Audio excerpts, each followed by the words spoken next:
Dear students, आज हम लोग क्लास 10 के चैप्टर 4 के ऑब्जेक्टिव के बारे में जानेंगे। क्वेश्चन नंबर फर्स्ट है, प्राकृतिक चयन का सिद्धांत किसने दिया है? तो प्राकृतिक चयन का जो सिद्धांत है वो डार्विन ने दिया। आंसर होगा डार्विन। क्वेश्चन नंबर 2 है, मेंडल ने अपने प्रयोग में किस पौधे का चयन किया है? तो मेंडल ने अपने प्रयोग में मटर के पौधे का चयन किया था। क्वेश्चन थर्ड है, आनुवांशिकता का जनक है। आनुवांशिकता का जनक किसे कहा जाता है? किन्हें कहा जाता है आनुवांशिकता का जनक? तो इसका आंसर होगा मेंडल। क्वेश्चन नंबर 4 है, द ओरिजिन ऑफ स्पीसीज नामक पुस्तक किसने लिखी? ओरिजिन ऑफ स्पीसीज नामक पुस्तक डार्विन ने लिखी। आंसर है डार्विन। क्वेश्चन नंबर 5 है, घोंघा किस समुदाय का प्राणी है? तो घोंघा है जो कि मोलस्का समुदाय का प्राणी है। क्वेश्चन नंबर 6 है, कीटों के पंख और चमगादड़ के पंख किस तरह के अंग है? कीटों के पंख और चमगादड़ के पंख किस तरह के अंग है? तो ये दोनों है जो कि समजात अंग है। क्वेश्चन नंबर 7 है, विकासीय दृष्टिकोण से हमारी किससे अधिक समानता है? विकासीय दृष्टिकोण से हमारी जो समानता है वो चीन के विद्यार्थी से है। नेक्स्ट क्वेश्चन, क्वेश्चन नंबर 8 है, पक्षी और चमगादड़ के पंख है। पक्षी और चमगादड़ के पंख क्या है? तो ये दोनों है जो कि समजात अंग है। क्वेश्चन नंबर 9 है, समजात अंगों के उदाहरण है। इसमें से कौन सा समजात अंग है? ऑप्शन कम है, हमारा हाथ और कुत्ते के अग्रपाद। दूसरा ऑप्शन है हमारे दांत तथा हाथी के दांत। तीसरा है आलू एवं घास के ऊपरी भूस्थारी। और चौथा है इनमें सभी। तो इसका आंसर होगा हमारा हाथ और कुत्ते के अग्रपाद। नेक्स्ट क्वेश्चन है 10 नंबर, आनुवांशिक गुणों का संदेश होता है। आनुवांशिक गुणों का संदेश कौन होता है? तो ये अक्सर संदेश होता है, ये डीएनए अणुओं में होता है। क्वेश्चन नंबर 11 है, वह प्रक्रम जिनके द्वारा नए जीव उत्पन्न होते हैं उसे क्या कहते हैं? तो उसे हम जनन कहते हैं, रिप्रोडक्शन। चलिए क्वेश्चन नंबर 12 है, जीवों में वंशानुगत गुणों का निर्धारक है। जीवों में वंशानुगत गुणों का निर्धारक कौन है? तो ये जीन है। ये है जो कि इसका आंसर जीन है, जीन होगा। क्वेश्चन नंबर 13 है, जीन अवस्थित होते हैं। जीन कहाँ अवस्थित होते हैं? तो जीन है वो केंद्रक में अवस्थित होते हैं। जीन है जो कि केंद्रक में अवस्थित होते हैं।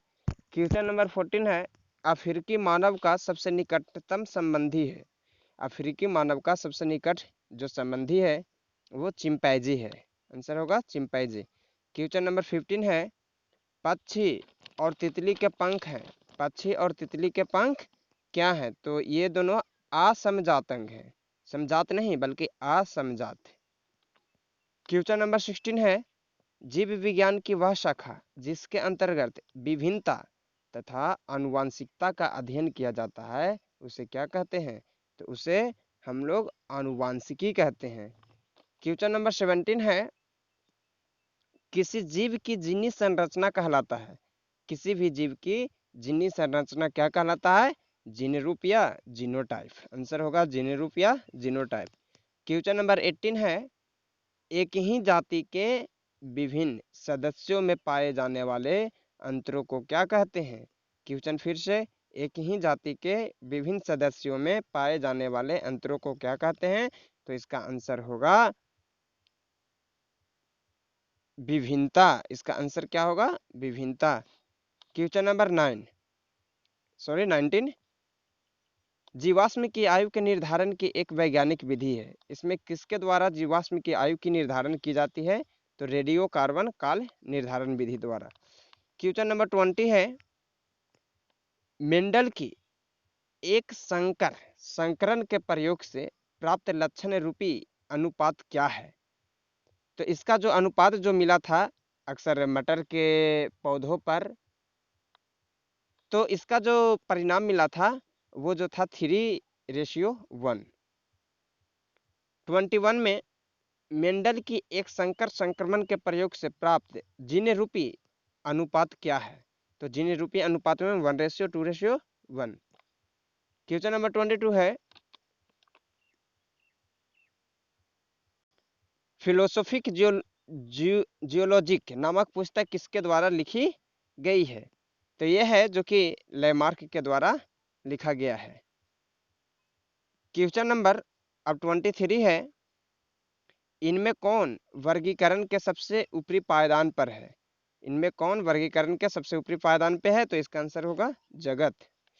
क्वेश्चन नंबर 24 में बढ़ते हैं, मेंडल के द्विगुण संकरण के प्रयोग से प्राप्त लक्षण रूपी अनुपात क्या है? तो ये जो अनुपात मिला था वो 9:3:3:1 था, यानी कि इसका आंसर होगा 9:3:3:1। क्वेश्चन नंबर 25 है, इनमें कौन सभी जीवों में वंशानुगत गुणों को पीढ़ी दर पीढ़ी, दर लिखा गया, दर इसको कर दीजिएगा, पीढ़ी दर पीढ़ी संचारित करते हैं? तो इसका जो सही आंसर होगा वो जीन होगा। क्वेश्चन नंबर 26 है, उपार्जित लक्षणों का वंशागति सिद्धांत किसका मत है? उपार्जित लक्षणों का वंशागति सिद्धांत किसका मत है? तो ये जो है लैमार्कवाद का। क्वेश्चन नंबर 27 है, मेंडल किस देश के ईसाइयों के एक मठ की पादरी थे? किस देश के ये थे? तो ये ऑस्ट्रिया के थे, ऑस्ट्रिया। इसका आंसर ऑस्ट्रिया होगा। क्वेश्चन नंबर 28 है, डीएनए प्रतिकृति के दौरान होने वाली त्रुटियों के कारण उत्पन्न होती है? तो ये विभिन्नता उत्पन्न होती है। क्वेश्चन नंबर 29 है, विकासीय दृष्टिकोण से हमारे किससे अधिक समानता है? तो विकासीय दृष्टिकोण से हमारा सबसे अधिक है जो कि चीनी लोगों से है। क्वेश्चन नंबर 30 है, कौन सा महादेश मानव जाति का मूल उद्भव स्थल माना जाता है? कौन सा महादेश को मानव जाति का मूल उद्भव स्थल माना जाता है? तो इसका आंसर होगा अफ्रीका। इसका आंसर होगा अफ्रीका। क्वेश्चन नंबर 31 है, जब एक से अधिक उप प्रजातियां उत्पन्न हो तो इसे क्या कहते हैं? जब एक से अधिक प्रजातियां उत्पन्न हो तो इसे उत्परिवर्तन कहते हैं। क्वेश्चन नंबर 32 है, प्राकृतिक चुनाव द्वारा जीवों का विकास कहलाता है? प्राकृतिक चुनाव द्वारा जीवों का विकास क्या कहलाता है? तो ये डार्विनवाद कहलाता है। क्वेश्चन नंबर 33 है, निम्नलिखित में कौन स्त्रियों में पाया जाने वाला लिंग क्रोमोसोम का जोड़ा है? कौन है जो कि स्त्रियों में पाया जाता है? कौन सा क्रोमोसोम का जोड़ा? तो स्त्रियों में ओनली XX पाई जाती है।